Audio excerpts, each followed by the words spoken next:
అధ్యక్ష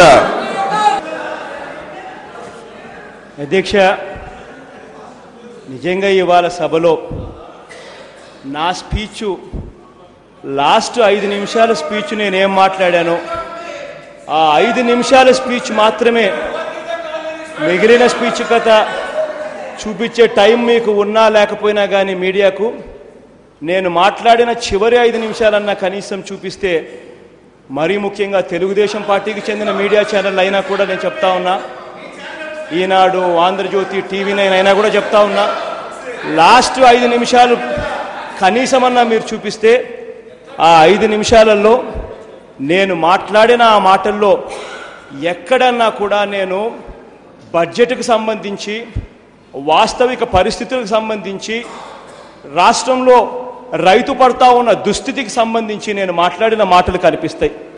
కానీ ఆ మాట్లాడిన ఆ మాటలు మాట్లాడకూడదు, మీరు మాట్లాడకూడదు ఈ మాటలు అని చెప్పి డిక్టమ్ పాస్ చేసిన స్పీకర్ బహుశా నేను ఎప్పుడు చూడను కూడా చూడలేదు. దయచేసి అలాంటి రకంగా మాట్లాడాలి. జగన్మోహన్ రెడ్డి గారు దయచేసి వినండి. నా ఉద్దేశంగా మైక్ మాట్లాడదురు కానీ మాట్లాడవచ్చు మీరు. దయచేసి ప్లీజ్ నెహ్రూ గారు దయచేసి కూర్చోండి, మీరు వినండి, మాట్లాడండి. అధ్యక్ష ఈ మాదిరిగా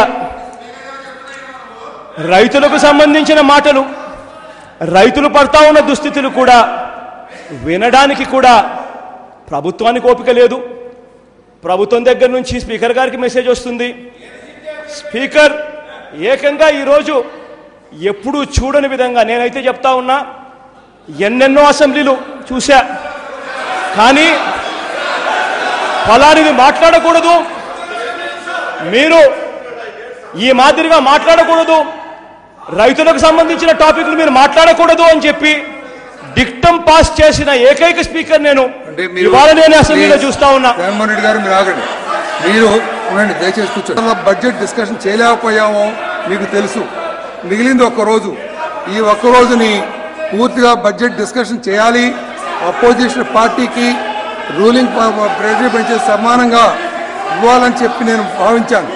అందుకనే మీకు 60 నిమిషాలు టైం ఇచ్చాం, 100 నిమిషాలు ప్రెజర్ పెంచేసి ఇచ్చాం. ప్లీజ్ ఓర్పు ఉండాలి, కొంచెమైనా ఓర్పు ఉండాలి, మీకు ఓర్పు ఉండాలి, ప్లీజ్ ఓర్పు ఉండాలి, మీకు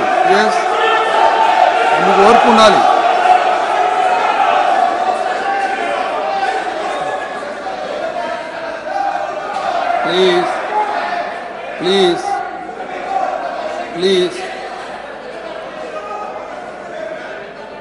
ప్లీజ్ దయచేసి కూర్చోండి.